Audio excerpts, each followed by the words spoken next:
These paintings are like windows, doors, entrances, passageways, and the square within the square, doors, entrances, into the unknown, passageways, into the unknown,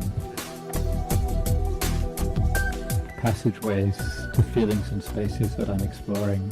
It's about capturing something of the mystery of the processes of life. I'm working with live energy here, sort of like electricity. It's part of a process, something that's there in that very moment, the living and the dying and the growing. The living and the dying and the growing.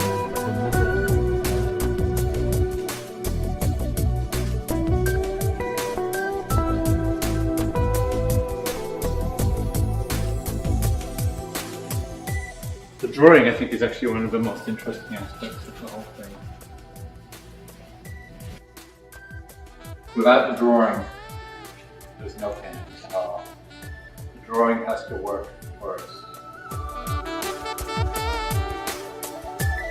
The painting for me is a little like a body. The drawing in the painting is the bones of the body.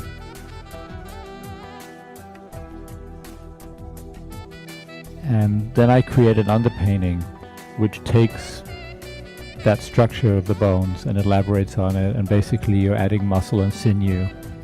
And then the final layer is the color of the painting, which is the surface that you see, and that's the skin. It goes on top of everything else, but will only really work because you have that skin structure underneath and muscle underneath it to support it.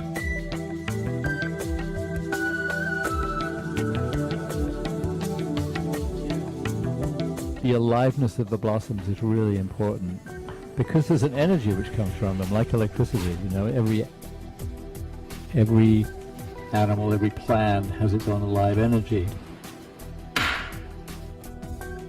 Just the smell, the color, to capture the energy of something living, you have to have that living thing there. The aliveness of the blossom to work with.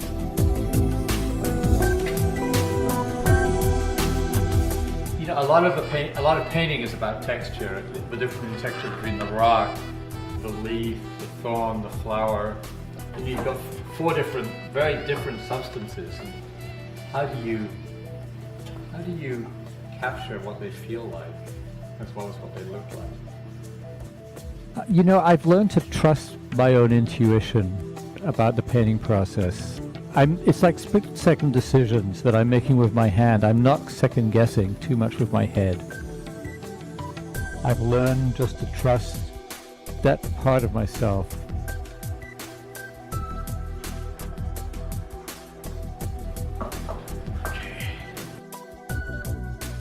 And that's why when people talk about eye-hand coordination and eye-hand-heart coordination, that sort of thing, I just think it's something that you slowly get to know about while you actually work. And with watercolor, it's such an important thing because watercolor is a very dynamic medium, more so than, say, oil painting, which you could start and go back to it and it's still nice and wet and sticky. And you know that's why people get very frustrated with watercolor, because it's a very dynamic medium. You have to be able to be there at that moment. You have to be really on, because that's what it takes to really... You have to be able to be there. And that's what I like about it.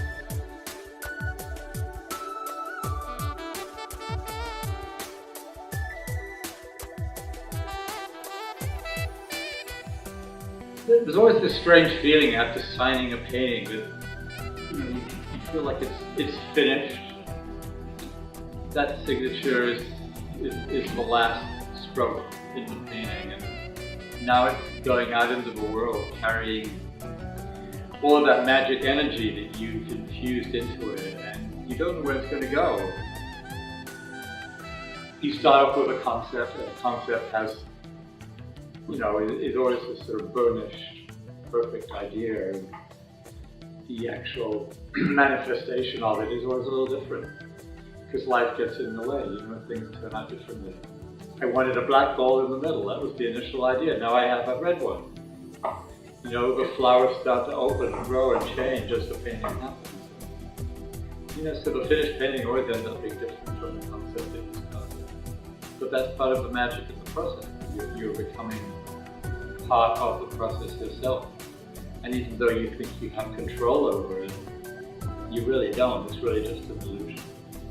And I think part of the magic of being an artist is being able to flow in that river of that illusion, that you are in control and be part of it and be the vessel, to be the vehicle to allow that magic to be manifested in whatever way it's going to be manifested.